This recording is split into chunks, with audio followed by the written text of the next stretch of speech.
അദ്ദേഹം 30,000-ൽ പര വോട്ടിനാണ് ഉടുമ്പൻചോലയിൽ ജയിച്ചത്. അപ്പോൾ ആ എക്സിറ്റ് പോളും ആ റിസൾട്ടും തമ്മിൽ ഏതെങ്കിലും അടുത്ത ബന്ധം പോലും ഉണ്ടോ? കായംകുളത്ത് പ്രതിഭ പരാജയപ്പെടുമെന്നായിരുന്നു എക്സിറ്റ് പോൾ പറഞ്ഞത്. നല്ല ഭൂരിപക്ഷത്തിലല്ലേ അവിടെ ജയിച്ചത്.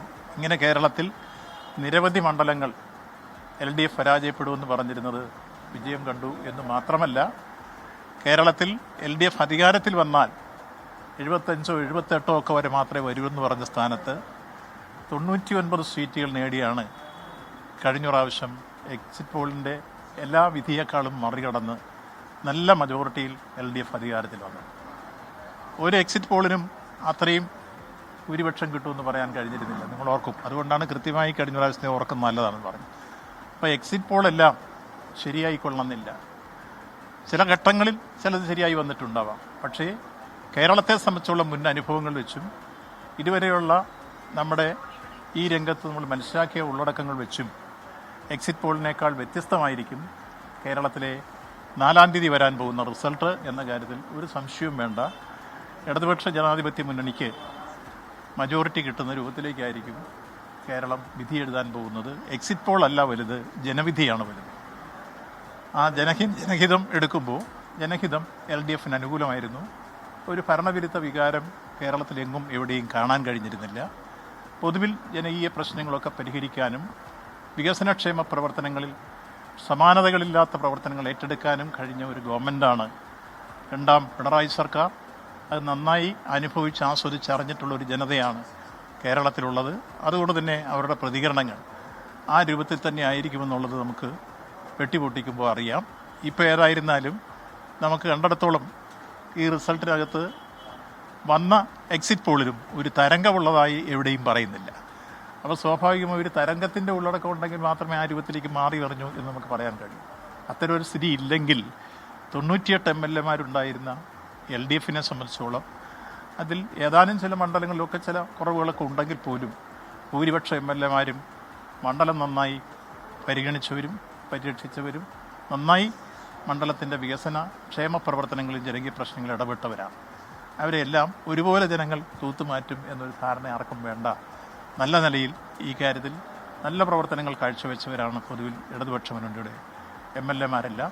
അതൊക്കെ കൊണ്ട് തന്നെ ഈ രംഗത്ത് നമുക്കിപ്പം വന്നിട്ടുള്ള എക്സിറ്റ് പോളിൻ്റെ ഉള്ളടക്കം ഒരു തരംഗത്തിൻ്റെ ഉള്ളടക്കത്തിൻ്റെ സൂചന പോലും എങ്ങും എവിടെയില്ല. അതുകൊണ്ട് തന്നെ നമ്മൾ തിരിച്ച് കഴിഞ്ഞ പ്രാവശ്യത്തെ അനുഭവങ്ങളെല്ലാം വെച്ചുകൊണ്ട് തന്നെ പരിശോധിക്കുമ്പോൾ എക്സിറ്റ് പോളിൽ നിന്ന് വ്യത്യസ്തമായി കേരളത്തിലെ ഈ റിസൾട്ട് വരാൻ പോകുന്നു എന്നതാണ് ഈ സന്ദർഭത്തിൽ നമുക്ക് പറയാനുള്ളത്. അതിനു മുമ്പ് തന്നെ എത്രയോ പോളിംഗ് ആരംഭിക്കുന്നതിന് മുമ്പേ അവർ ആവേശത്തിലാണ്. നിങ്ങൾ കണ്ടല്ലോ, യഥാർത്ഥത്തിൽ പോളിംഗ് കഴിഞ്ഞു ഈ എക്സിറ്റ് പോൾ വരുന്നതിന് മുമ്പും മുഖ്യമന്ത്രി കസേരയ്ക്ക് വേണ്ടി എത്ര വലിയ കടിപിടിയാണ് നടക്കുന്നത്. എന്തൊരു അപമാനകരമായ സാഹചര്യമാണ്. UDFന് വോട്ട് ചെയ്തവർ പോലും കേരളത്തിൽ അടക്കം പറിച്ചിരുന്നു. ഞങ്ങളോട് ചില ആളുകൾ സംസാരിച്ചു, വോട്ട് ചെയ്തത് അബദ്ധമായി പോയോ എന്നിപ്പോൾ തോന്നുന്നു. കാരണം അത്രത്തോളം നമ്മൾ കണ്ടു കസേര കളി.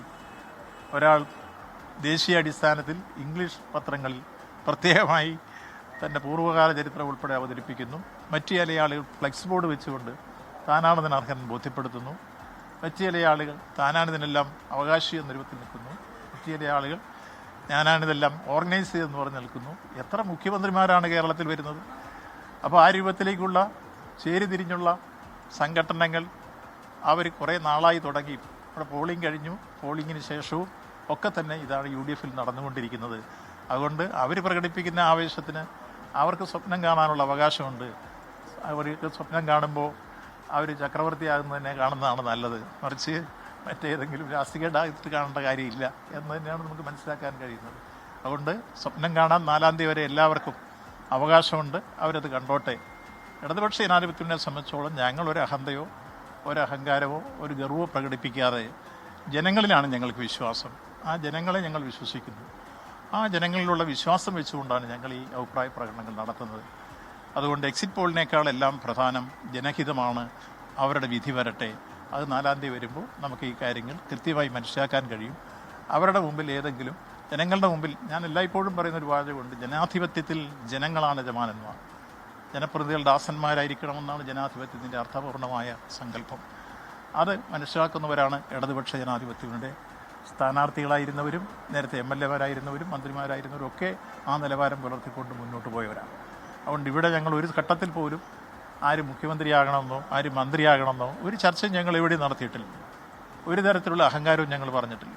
ഞങ്ങൾ ജനങ്ങളിൽ വിശ്വാസം അർപ്പിച്ച് മന്ത്രി VN വാസവന്റെ പ്രതികരണമാണ്. എക്സിറ്റ് പോളുകളെ അദ്ദേഹം പഴയ ഉദാഹരണങ്ങൾ ചൂണ്ടിക്കാട്ടി തള്ളുകയാണ്.